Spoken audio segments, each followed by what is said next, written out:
Donc déjà, rebonjour donc à tout le monde parce que normalement on est tous là. Merci de vous être rendu disponible, d'avoir accepté le principe de cette participation. Donc je vous rappelle que on organise cet atelier en partenariat donc entre la Fédération des acteurs de la solidarité et l'Association nationale des assistants sociaux sur donc la thématique de qu'est-ce qu'on peut tirer du confinement au niveau du travail social, qu'est-ce que peut nous apprendre cette période sur les pratiques professionnelles et la manière dont elles ont été modifiées par la période et ce qu'on pourra en retirer dans l'avenir. Donc, l'objectif de ces ateliers, c'est de mettre en avant la parole des acteurs de terrain, de celles et ceux qui accompagnent au quotidien les personnes dans les difficultés qu'on peut rencontrer donc dans cette période particulière. Donc, le but des ateliers, c'est de comprendre comment on a mis en œuvre certaines adaptations par rapport aux circonstances spécifiques du confinement et comment ces adaptations donc, ont été mises en place par les travailleurs sociaux peuvent nourrir et enrichir les pratiques dans l'avenir. Donc là, on en est au deuxième atelier et on a choisi pour cette deuxième séquence d'aborder la question de la parentalité. Donc, on a en effet remarqué que c'était une question qui a été très présente pour l'ensemble des structures dans le domaine, dans le secteur général de l'accompagnement social. Et donc, il y a de nombreux sujets d'adaptation à la crise qui ont surgi ces dernières semaines. Et cette question de l'accompagnement des familles et de l'accompagnement à la parentalité en est un qui a retenu tout particulièrement notre attention. Et donc, ça nous paraissait intéressant de pouvoir échanger à ce sujet. Donc, je rappelle les conditions de l'exercice pour aujourd'hui. Les questions ont été travaillées en amont. Elles sont toutes les trois construites comme des questions personnelles. Et on va chacun, notre tour, y répondre à notre nom. Voilà. Donc pour moi, voilà, je réponds à cette question, je prends la parole et je formule ma réponse. Alors la première question, c'est quelles difficultés avez-vous rencontrées dans votre travail relatif à la parentalité pendant cette période de confinement? Alors, mes difficultés rencontrées par rapport à la parentalité, ça a été surtout la capacité d'adaptation et l'agilité pour pouvoir réadapter l'ensemble de nos pratiques. Donc, notamment, de se dire que pour pouvoir répondre à cette situation très particulière et dont on avait peu d'indicateurs, c'est notamment de dire qu'il faut absolument qu'on construise la réorganisation avec les familles et notamment avec les parents. C'est-à-dire que la question des gestes barrières, la question des mouvements, la question de l'accès à l'espace repas, des entrées-sorties, il fallait absolument qu'on reconstruise tout, notamment règlement de fonctionnement, rapport avec les professionnels et notamment faire beaucoup plus confiance aux familles, aux enfants. Donc, première difficulté. Deuxième difficulté, c'est aussi de rassurer puisque ça a généré beaucoup d'angoisse. Et ça a aussi mis des tensions entre les personnes accueillies et puis les salariés, puisque tout le monde s'est posé aussi des questions existentielles, son rapport à la mort, est-ce qu'il faut continuer à venir au travail, la gestion de ses propres enfants. Donc ça a été aussi un point important. Et puis repenser l'ensemble des pratiques d'accompagnement. Tout en gardant une proximité et du lien. Donc, c'était vraiment les points où il a fallu rapidement pouvoir remettre tout ça au travail en temps réel. Alors, la principale difficulté que j'ai rencontrée, c'est que de par le confinement, la crèche était fermée. Donc, j'aurais pu me dire que notre première fonction, qui est celle de proposer aux familles un mode de garde, ne pouvait plus du tout s'exercer. On aurait pu en rester là et se dire prenez soin de vous, on se retrouve après le déconfinement. Mais en fait, on a eu un autre raisonnement parce que pour nous, la crèche, c'est surtout un lieu d'accueil en lui-même mais surtout, il a un rôle d'échange et d'ajustement autour de la parentalité. Et cette fonction, on pouvait encore la faire perdurer, même si le confinement était en cours. Il a fallu par contre qu'on repense totalement, en regard de nos contraintes, comment on pouvait encore exercer toute cette part de notre métier. Et donc, un de mes objectifs, il a fallu le mettre en place assez rapidement, c'était maintenir la continuité du lien avec les familles, maintenir l'accompagnement à la parentalité, avec les contraintes qui étaient la distanciation, parce que toutes les familles étaient reparties chacun chez soi. Donc là, il a fallu penser des nouveaux modes relationnels, voir quels outils pouvaient être créés. Mais je voulais pas non plus créer des outils, mais qui ne seraient pas dans nos valeurs et dans la continuité de ce qu'avaient connu les parents. Parce qu'il y avait déjà tout qui était nouveau, il y avait beaucoup d'angoisse, beaucoup de peur, parce que du jour au lendemain, pratiquement, on s'est quitté. Donc, c'était trouver les bons outils. Après, il y avait aussi la modification de notre outil de travail, parce qu'on travaille qu'autour de l'observation et son partage. Alors là, il a fallu réinventer l'observation, parce que observer sans se voir, c'est à inventer, c'était passionnant. Par contre, le partage, là, il était complètement présent. Mais par contre, le partage, j'en parlerai après, il prenait un autre sens et ce n'était pas forcément induit par nous. Donc voilà, il a fallu se repenser et recréer autour de nos valeurs. Moi, donc à titre personnel, la première difficulté, ça a été de me dire que la situation de confinement va être difficile pour tout le monde. Et elle va l'être particulièrement pour des personnes qui vont être en situation, qui cumulent déjà certaines difficultés, fragilités. J'avais une forte pensée notamment pour des questions pour des personnes qui étaient soit en squat, soit à l'hôtel, etc. En me disant comment est-ce qu'on va pouvoir agir nous-mêmes au niveau de nos pratiques pour pouvoir les accompagner dans une situation qui est compliquée et où de fait on va pas pouvoir se substituer à ce qu'on va pas pouvoir donner d'une certaine manière, à ce que les gens attendent. Et donc, c'est de se dire comment est-ce qu'on va pouvoir s'organiser en interne, au niveau de nos forces, pour être en capacité d'apporter des réponses au plus près des besoins des personnes telles qu'elles les expriment, quels qu'ils soient d'ailleurs, tel qu'on le fait habituellement. C'est-à-dire, on est assez généraliste.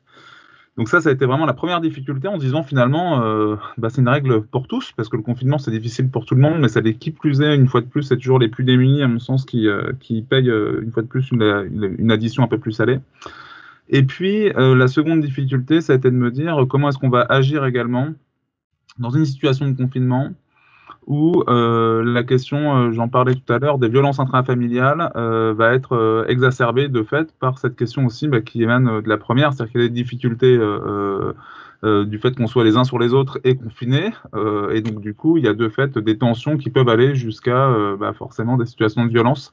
Et comment est-ce qu'on peut agir dans ce cadre-là? Donc ça a été aussi quelque chose qui nous a animés dans une démarche d'équipe, mais pas seulement d'équipe au sein justement de l'association, mais je pense qu'il a permis de voir aussi ce qui se passait sur d'autres associations, et donc ça nous a permis de grandir, si je peux dire les choses comme ça, de parler de parentalité pour nous ramener un peu à l'enfance. Voilà pour moi les principales difficultés. Et donc après, c'est la question de quelles ressources on dispose, de quelles ressources les gens disposent et de quoi les gens ont besoin sans être intrusifs dans cette situation de confinement qui, à mon sens, ramenait beaucoup aussi à la dimension de l'intime donc avec toutes les dimensions d'éthique qu'on doit prendre dans cette question, dans ce contexte-là.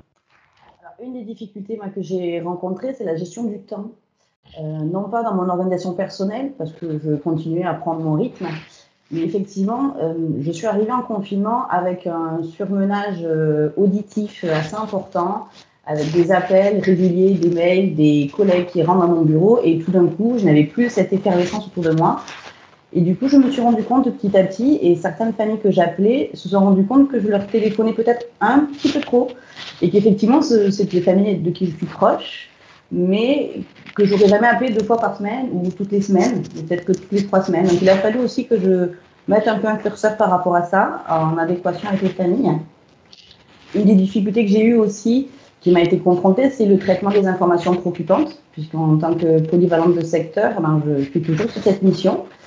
Et évaluer les enfants sans danger par téléphone, c'est quelque chose qui était nouveau. Donc j'ai dû aussi m'inventer des outils et convaincre ou en tout cas débattre avec mes responsables pour la suite à donner aux informations préoccupantes qui nous arrivent de plus en plus, tant compte tenu des situations de violence conjugale que des situations venues de l'éducation nationale avec l'absence de lien avec les écoles, la scolarité qui ne suivait pas forcément.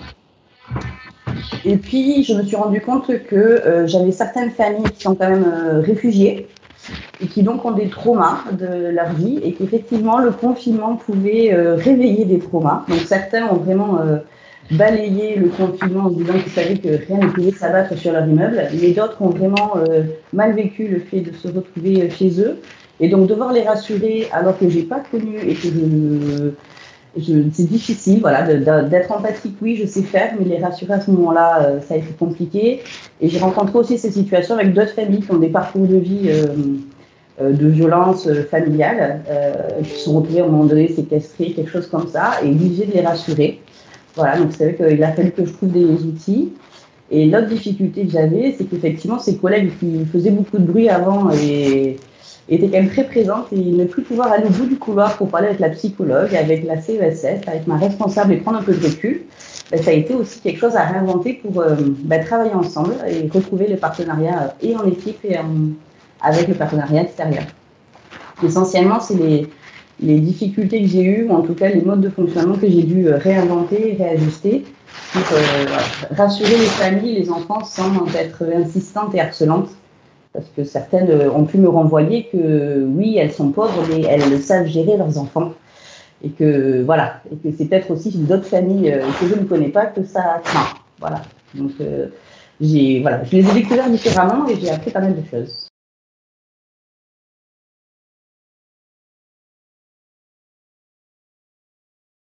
Alors, déjà, j'ai fait des changements contraints. C'est vrai que j'ai pratiquement perdu 50% de salariés sur certains sites.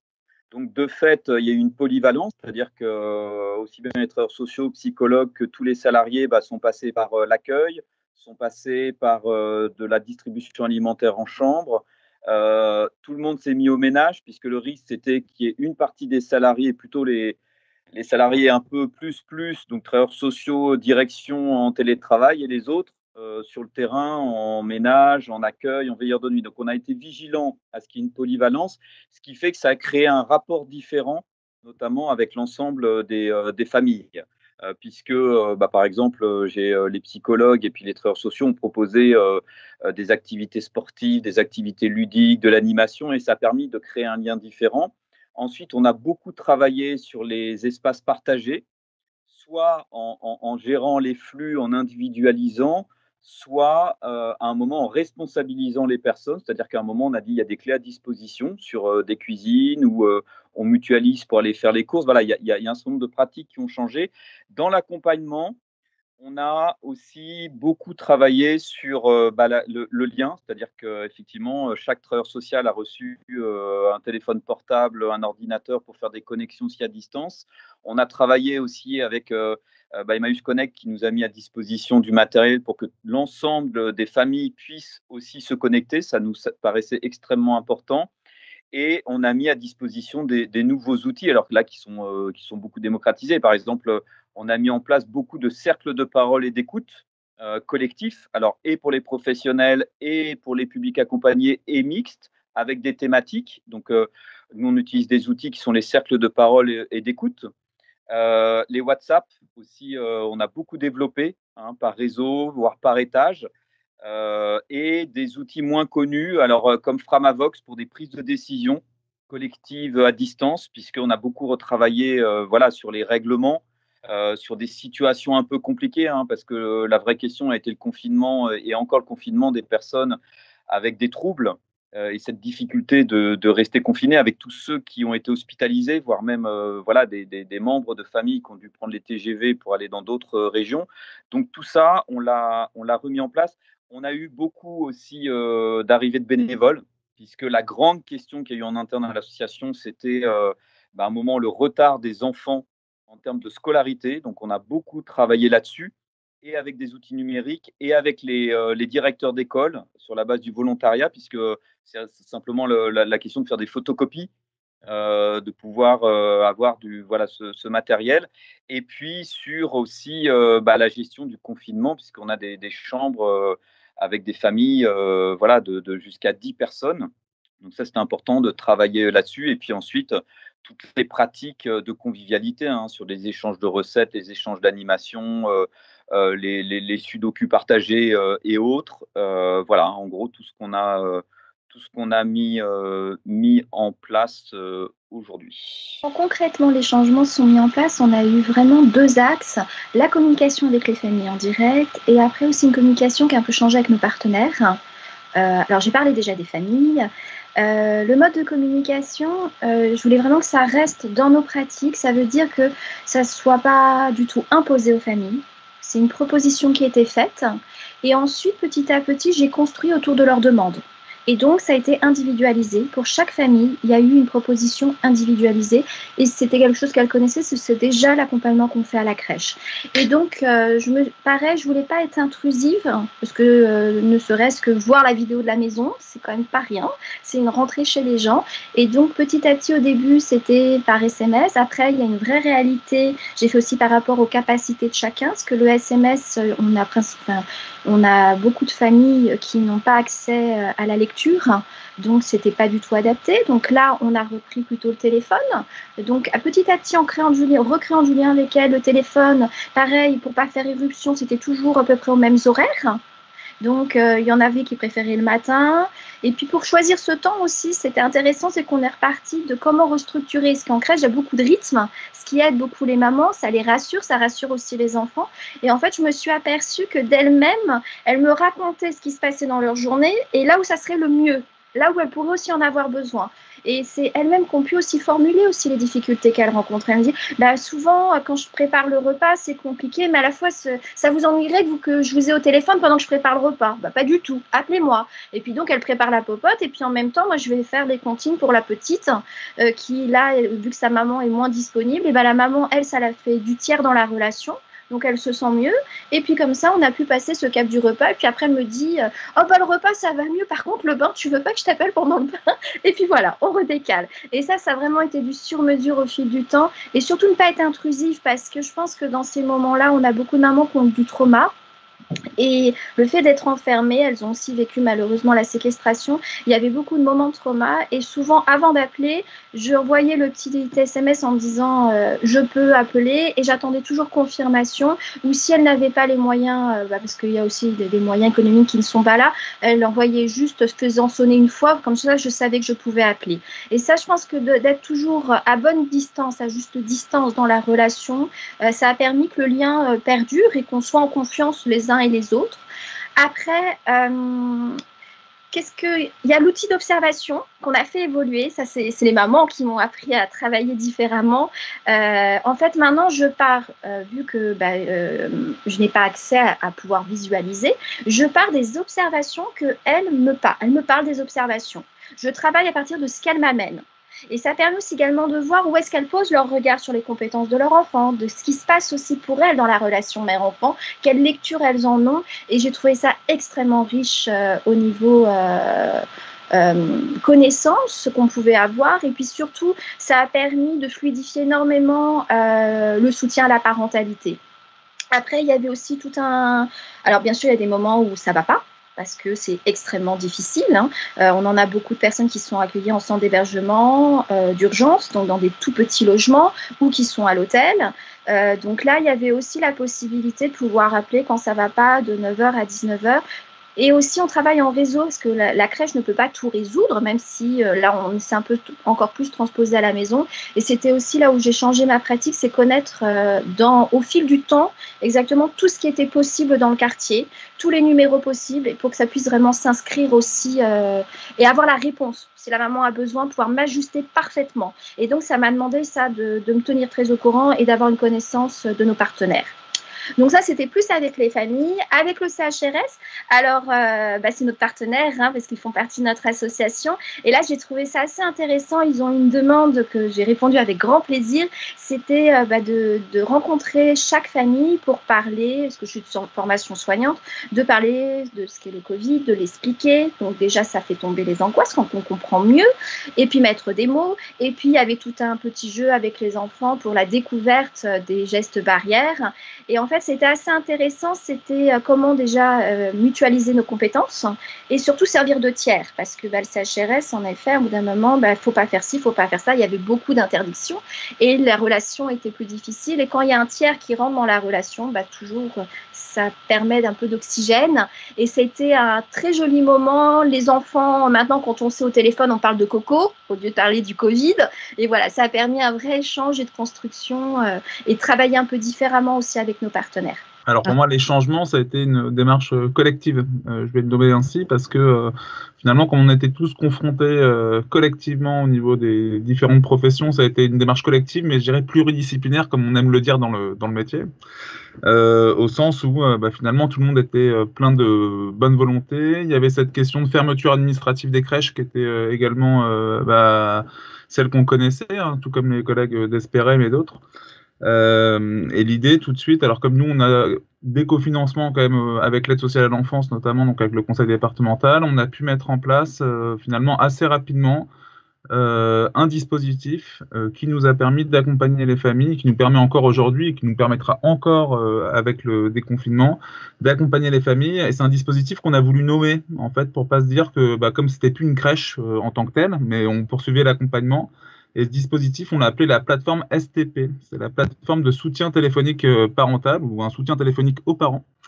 Et vous allez avoir une équipe pluridisciplinaire qui va se relayer avec des pédiatres, des cadres de santé, des EJE, des éducateurs spécialisés, des psychologues, bien évidemment, qui vont poursuivre finalement tout l'accompagnement qui a été mis en place pendant le confinement, et donc ils vont être en lien avec les familles à leur demande, suivant les différentes questions qu'ils se posent et les différents besoins qu'il peut y avoir. Donc l'idée, ça a été vraiment un défi, mais c'est bien un défi collectif, et c'était d'ailleurs du volontariat, parce que comme il y avait une fermeture administrative, je ne pouvais pas, si j'ose dire, imposer un télétravail, et donc c'était bien des salariés qui sont portés volontaires en fait là-dessus et qui étaient rémunérés, hein, ils n'étaient pas bénévoles, parce qu'après il y avait bien une question de télétravail qui était posée. Et donc ça a été un vrai défi. J'ai trouvé ça assez beau d'ailleurs de me dire qu'il y avait des personnes qui souhaitaient qu'il y ait cette continuité. Je n'en doutais pas une seconde, en me disant bien que j'étais pas le seul à me poser des questions par rapport à ça, bien évidemment. Et je trouve que ça a été une vraie richesse parce que ça a permis aussi d'interroger la place de chacun, mais un peu à distance, en se disant que pour moi tout ce qui était en jeu à chaque fois, par exemple on avait les éducateurs et les EJE qui appelaient plutôt les parents. Il y avait on a toujours les cadres de santé, les psychologues qui assurent un peu une veille, un peu d'astreinte finalement et d'écoute en fonction des demandes. Et donc on rejoue finalement un peu d'une manière différente les places des acteurs dans l'institution, mais finalement confinés. Et ça s'est tellement bien passé, et c'est vrai que ça nous a permis, et ça nous permet encore aujourd'hui donc d'accompagner les 400 familles qui sont accompagnées par l'association, que on a été sollicité même sur d'autres territoires pour le faire, pour élargir, je dirais, notre domaine notre champ de compétences, si je peux dire ça comme ça. Et ça a donné lieu en fait à un rapprochement, notamment avec l'Association française d'information et de recherche sur l'enfance maltraitée, donc l'AFIREM.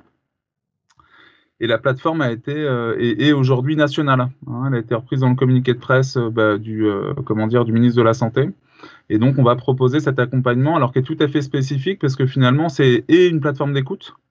Et en même temps, quand on doit répondre au plus près à certaines demandes au niveau des familles, comme ça s'est produit, on a eu des familles qui étaient à l'hôtel dans le 77 ou dans le 92 ou en dehors de l'Île-de-France.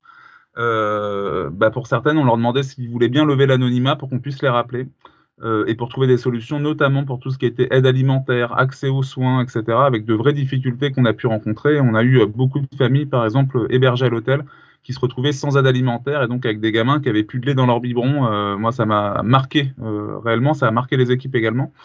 Et pour nous, ça a été un défi. Et en même temps, je trouve ça assez chouette que la plateforme, finalement, c'est grâce à cette force, je dirais, de l'équipe pluridisciplinaire, donc des éducateurs spécialisés, de l'ensemble, des pédiatres, etc., ça a permis d'avoir une équipe d'écoutants et une équipe ressources qui va sur le terrain chercher les informations et qui rappelle les gens. Et je trouve que c'est assez révélateur et c'est aussi l'image de notre métier, c'est-à-dire c'est l'aller vers et en même temps d'être en capacité d'être à l'écoute de la personne. Mes changements, ils ont plus été personnels que collectifs, même si ça a été en échange constant avec mes collègues. C'est plus mon positionnement professionnel et les outils que j'ai à disposition que j'ai retravaillé et utilisé autrement et revu différemment. Notamment tout ce qui est partenariat. Une des premières choses que j'ai fait, c'est qu'effectivement, j'ai repris des rendez-vous pour gérer le temps et me dire qu'à 10h, j'appelais Madame Untel comme si elle était venue à mon bureau et reprendre un rythme et pour moi et pour elle, pour être sûr que je ne la dérange pas, parce qu'il y avait aussi les instituteurs, les éducateurs qui appelaient et que parfois tout le monde appelle en même temps et ça faisait beaucoup trop pour les familles. Du coup, il y a eu aussi une organisation avec certains professionnels, notamment une famille qui était très traumatisée par une histoire de vie, et donc on a fait un tour, et moi je devais appeler tous les mardis à 14h, la psychologue c'était le mercredi à 10h, et on prenait ce rythme-là, et tous les jours quelqu'un prenait de ses nouvelles, et c'est vrai que cette organisation a permis de reprendre un rythme, de nous rassurer, et de rassurer aussi qu'à 14h il allait avoir un point particulier, et c'est vrai qu'on a réussi à sortir de cette terreur qu'elle avait assez facilement et rapidement. Aujourd'hui, il y a toujours des séquelles, mais elle gère beaucoup mieux et on appelle déjà nettement moins. Une des choses aussi que je me suis retrouvée à devoir utiliser, c'est tout ce qui est administratif, chose que je rejetais nettement parce que moi j'ai choisi ce métier pour l'humain et effectivement le dossier papier m'embête parfois. Et en fait, je me suis rendu compte que c'est la lourdeur de la constitution du dossier qui est embêtante. Les feuilles peut-être à rassembler en triple exemplaire régulièrement, mais qu'en fait, faire une aide financière, ça peut être ça aussi, travailler la parentalité, parce que c'est permettre à une famille d'acheter à manger, c'est permettre à une famille de payer le chauffage, c'est aussi permettre d'acheter un vélo. Moi, j'ai une maman qui m'a téléphoné parce qu'elle voulait acheter un vélo à sa fille, le premier vélo parce qu'elle a 5 ans, et au début, j'ai dit, attendez, c'est pas adapté, c'est pas ça, l'aide financière, c'est pas pour ça. Et en fait, elle m'a dit oui, mais sinon, c'est mes parents qui vont l'acheter. Et j'ai bien compris, en discutant avec elle, qu'en fait, c'est important pour que le premier vélo, ça soit elle qui l'achète. Donc, du coup, on a fait des recherches ensemble, quel vélo il fallait, combien ça coûtait. Et en fait, au lieu que ça soit de l'argent qui soit versé à elle, ça a été versé à l'association pour qu'elle ait le vélo. On a réussi à travailler, mais via cet outil, finalement, que je rejetais et qui peut m'agacer aussi, j'ai réussi à m'en servir pour essayer de recréer cette parentalité. Et je me suis rendu compte que même si je n'ai pas des missions concrètes et des mesures aide sociale à l'enfance, je travaille tout autant la parentalité avec un dossier HLM parce que c'est permettre à des gens de vivre correctement. Et l'autre jour, j'ai passé 1h30 sur un dossier HLM avec une dame et c'était intéressant de voir pourquoi elle voulait tel quartier et pourquoi là. Et j'ai pu refaire tout son parcours. Et derrière toutes ces petites cases, en fait, il y a plein d'informations qui permettent de créer du lien et de maintenir du lien. Par rapport aux informations préoccupantes, au début, je n'arrivais pas à téléphoner, c'était très expéditif. J'avais besoin de voir les gens, j'avais besoin du non-verbal. Et en fait, au fur et à mesure, je me suis rendu compte que je me concentrais beaucoup plus sur les mots qui étaient dits. C'était beaucoup plus intéressant d'entendre cette dame, de ressentir un petit peu cette émotion. Même si je ne la voyais pas, il y avait un ressenti qui était intéressant à prendre. Et je pense que si j'avais été en visuel avec elle, je me serais arrêtée pour lui demander pourquoi elle agissait comme ça, pourquoi elle avait eu ce rejet de main, tandis que là, je me suis accrochée à ces mots. Alors, c'est resté sur l'entretien très administratif, sur son parcours de vie, mais je pense qu'elle a été beaucoup plus à l'aise pour raconter sa vie, son parcours, son enfance, de ne pas me voir et de pouvoir enfin ne pas être jugée par quelqu'un qui a un regard physique sur elle. Donc effectivement, finalement, le téléphone, dans certaines limites, peut être intéressant. Ça m'a permis de travailler sans le non-verbal. Donc ça, c'était intéressant aussi. Donc, on verra si ça se maintient, si ça porte ses fruits. Après, c'est vrai que moi, ça m'a permis de prioriser et de me recentrer sur mon cœur de métier. Puisque j'avais tendance à faire un petit peu plein de choses, puisqu'il y avait beaucoup de demandes, du coup les gens passaient sans rendez-vous, téléphonaient, n'importe, enfin voilà. Et que du coup, aujourd'hui, j'ai le temps, je suis sur un dossier, je vais jusqu'au bout du dossier, et de recentrer un peu sur l'humain et vraiment pouvoir creuser et prendre ce temps-là. Donc moi, j'ai finalement ce temps qui me posait question au début, finalement, c'est devenu un avantage.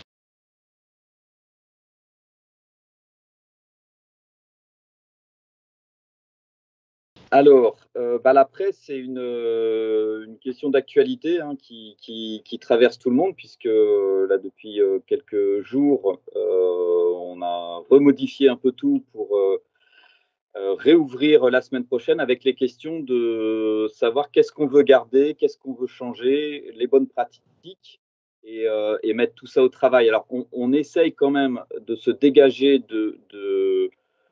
l'urgence aussi de la situation pour prendre le temps de repenser les pratiques. En tout cas, ce qu'on va certainement conserver, c'est en même temps continuer à développer un travail collectif et transversal qui ne passe pas non plus que par les professionnels, et qu'à un moment, le travail entre les familles, puisque je parle principalement de lieux collectifs, doit pouvoir continuer. Ce confinement a révélé aussi des compétences, ne serait-ce que cuisiner en commun, partager des problématiques plus intimes aussi entre familles, et que ça, il faut qu'on arrive à le conserver, peut-être aussi à développer des pratiques, ne serait-ce que bon, pour ceux qui sont assistants sociaux, LISIC, qu'on a souvent du mal à faire, mais voilà, d'avoir des pratiques collectives d'intervention sociale, d'aller un peu plus loin aussi sur les dimensions individuelles. Donc, dans l'accompagnement, je trouve qu'avec les familles en situation de grande exclusion, puis avec des dimensions aussi culturelles, l'importance aussi pour le professionnel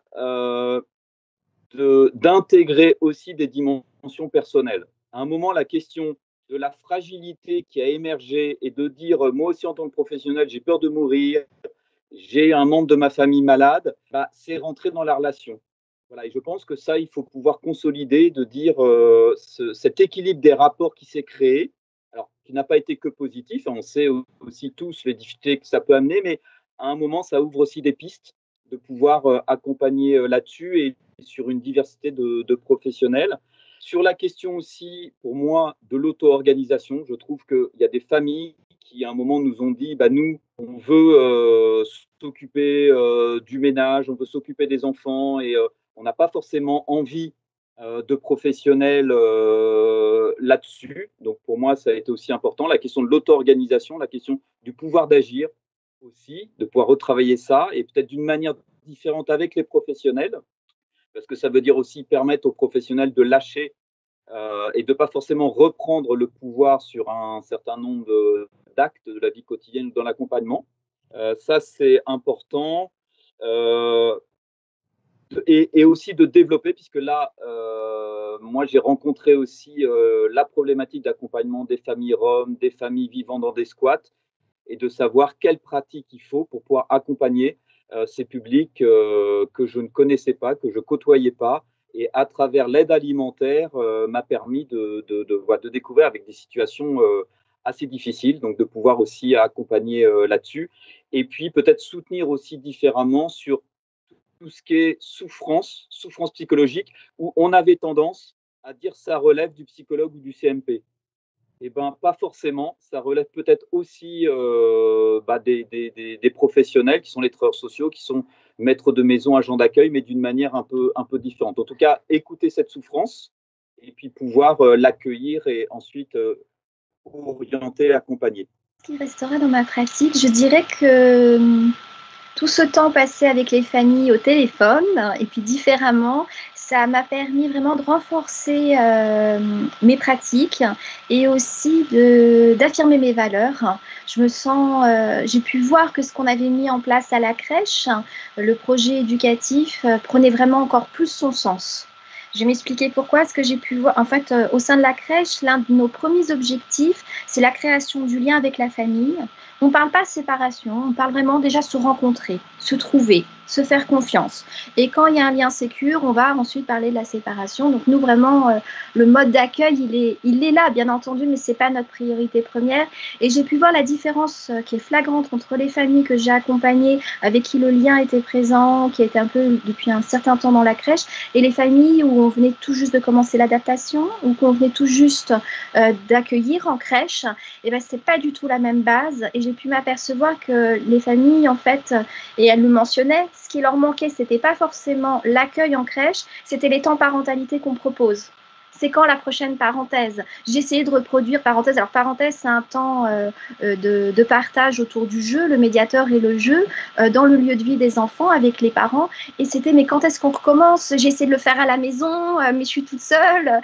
Voilà. Et là, je me suis dit, bon, ça rentre bien à la maison, en fait. Il y a des choses qui se transportent à la maison. Donc ça, on va les poursuivre, on va les valoriser d'autant plus. Ça m'a permis aussi de voir exactement encore plus quels étaient les besoins des familles. Donc ça va affiner notre travail. Et ce que je vais garder aussi, c'est parce que j'ai gagné de ce confinement, c'est toutes les capacités d'observation. Je les ai encore beaucoup plus affinées sur le sonore.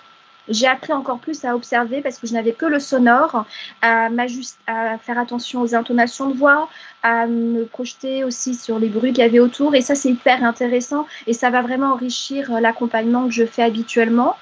Ce qui va aussi, on va poursuivre, c'est le plaisir qu'on a eu de ce travail transversal avec les centres d'hébergement. Ça, on va continuer, qu'eux aussi viennent plus dans la crèche et que nous, on aille plus aussi de l'autre côté, qu'on partage, qu'on mutualise nos capacités. Ça, je pense que c'est primordial, le travail transversal. Et puis, on va continuer, mais ça, on le faisait aussi énormément, parce qu'on a un vrai travail d'orientation. C'est travailler avec notre maillage de partenaires autour. Mais je pense que ça a renforcé les liens parce que on suivait les situations, on n'est jamais seul face à une situation. Là, il y avait la PMI, il y avait l'assistante sociale et là, on a vraiment fait corps autour des familles pour les accompagner et je trouvais que c'était peut-être encore plus proche et ça va permettre de fluidifier les choses par la suite. Donc ça a été, oui, on a été enrichi, on va poursuivre ces pratiques, les réaffirmer et les développer encore plus. Alors, qu'est-ce qui restera de cette période de confinement? Je pense que ça s'inscrit pleinement dans la continuité de ce qui a été mis en place, justement. C'est-à-dire que toutes ces réflexions finalement éthiques qui étaient posées en lien avec la question de l'intimité, en lien avec quelle est la demande, quel est le besoin, etc. Je pense que ça restera parce que je pense qu'on peut être par moment dans nos habitudes institutionnel par moment à vouloir suggérer le besoin là où il l'est pas forcément, si je peux dire ça comme ça. Et donc là, je pense qu'il y a vraiment cette écoute et cette capacité d'être à l'écoute de l'autre qui a pu être mise en place, et notamment avec ce qui était dit tout à l'heure et ce qui est assez juste, cette question du téléphone, le fait de ne pas voir l'autre. Finalement, il y a plein de choses effectivement que ça vient, qui font que ça modifie considérablement notre rapport à l'autre. Nous, ce qui va également changer, c'est que a priori la plateforme en tant que telle, elle va perdurer donc après le confinement. Donc ça, c'est plutôt aussi une bonne chose, et parce que je pense que réellement il y a un plus à intervenir finalement en prévention et de se dire que si on a pu au niveau du plaidoyer associatif collectivement, hein, j'y tiens, c'est pas uniquement une volonté d'un conseil d'administration, d'un directeur et autres, mais c'est bien une volonté, le fruit d'une réflexion, d'un travail en équipe pendant le confinement qui nous permet aujourd'hui de se dire que il y a une nécessité d'intervenir en prévention, y compris en proposant un soutien téléphonique aux parents, mais beaucoup plus large, donc sur tout le territoire national.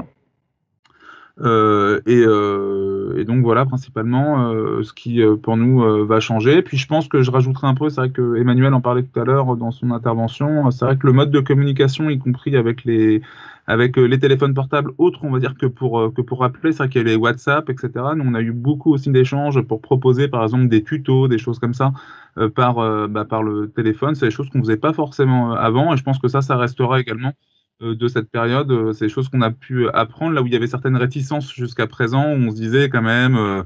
on n'ose pas trop aller vers ça, c'est Internet, etc. Tout ce qu'il peut y avoir derrière, je le dis un peu de manière caricaturale, mais je pense qu'on voit bien qu'il y a aussi des belles choses à travers ça, et donc ça nous amène aussi à avoir une autre réflexion sur les outils en tant que tels, donc je pense que ça restera également. Donc tant faire des synthèses avec Teams ou quoi que ce soit, on voit différemment les gens, et je crois que ça crée une relation différente. Les familles, j'ai eu des échanges intéressants, on a même fait des échanges de recettes. Il y a une famille qui effectivement m'appelait pour prendre de mes nouvelles, et c'était pas l'inverse. Et c'est vrai qu'il y a un lien qui s'est créé, et je pense que j'essaierai de le garder, voire de le continuer. J'avais tendance à mettre une barrière entre l'assistante sociale et la personne, et effectivement parfois donner un peu de moi, de mon perso, avec certaines familles. Je suis encore dotée d'évaluation, donc voilà, je maintiendrai l'évaluation. Il y a peut-être des choses qui pourront jouer. Effectivement, je me suis rendu compte du pouvoir d'agir de beaucoup de familles que j'avais déjà repérées, mais les plus en difficulté n'ont pas du tout été celles que j'aurais pensé au début du confinement. Il y a eu une solidarité qui s'est créée sur le quartier qui a été touchante et qui du coup interroge sur quelle place mon service va reprendre quand on va revenir. Puis là, on est totalement fermé, personne ne nous voit. Et notre place a été prise par d'autres. Donc je ne sais pas trop, mais j'espère qu'on va réussir à construire ensemble. Je retiendrai aussi que j'ai peut-être une autre vision des aides financières, des dossiers HLM, et que je vais peut-être réussir à ne pas le voir trop négativement et à m'en saisir pour que ça soit plus positif et constructif. Et les voir aussi comme des outils à la parentalité, même si c'est pas étiqueté être seul à l'enfance.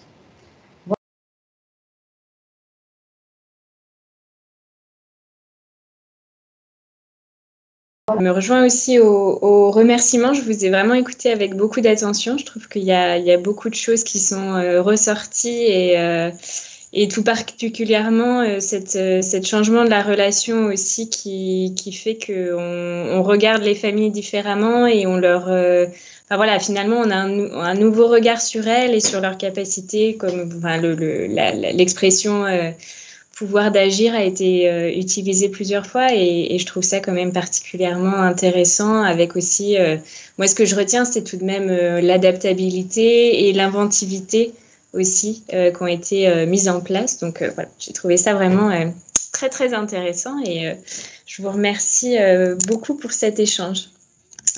Du coup, donc je vais conclure moi simplement en rappelant rapidement donc alors nous au niveau de la Fédération des acteurs de la solidarité, on est organisé avec donc ce qu'on appelle un groupe d'appui national qui est un espèce de groupe de travail qu'on organise avec nos adhérents au niveau national et donc on en a un sur la thématique enfance-famille où on travaille justement notamment les questions parentalité et donc on a voilà on travaille autour de ces sujets pour faire ressortir les grands axes un peu de plaidoyer, essayer d'analyser et d'influencer éventuellement les décisions publiques qui peuvent se prendre autour de ces thématiques-là et de mettre en avant voilà, la prise en compte des familles qui sont les plus défavorisées, qui sont les plus en situation d'exclusion. Et je pense que voilà, on a tous été d'accord aussi pour dire que le confinement a été difficile pour tout le monde, mais bien entendu, il l'a été aussi tout particulièrement pour les personnes qui avaient déjà des conditions de vie compliquées avant le confinement et que cette situation n'a fait qu'exacerber des difficultés et des inégalités qui pouvaient déjà exister. Après, nous, au niveau de la phase pendant la période de confinement, on a essayé de faire un recensement voilà, d'un certain nombre de ressources. Alors, au niveau de la phase, on fait aussi partie d'un programme qui s'appelle le programme Respiration, qui est mené en partenariat avec Culture du Cœur et les petits débrouillards. Et donc, l'objectif, voilà, c'est d'amener, d'offrir des espaces un peu de respiration, justement, aux enfants qui sont accompagnés, notamment donc, au sein de notre réseau, donc avec des activités pédagogiques et des activités ludiques qui peuvent être proposées, et d'insister sur l'importance de l'accès aux vacances, aux loisirs et à la culture pour toutes et tous. Et donc ce programme a notamment réalisé pendant la période de confinement plusieurs kits, environ un kit par semaine, avec un recensement de ressources, donc notamment ressources pédagogiques et ressources ludiques, qui peuvent être retrouvées sur le site internet de la Fédération et on mettra le lien au moment de publier cette vidéo.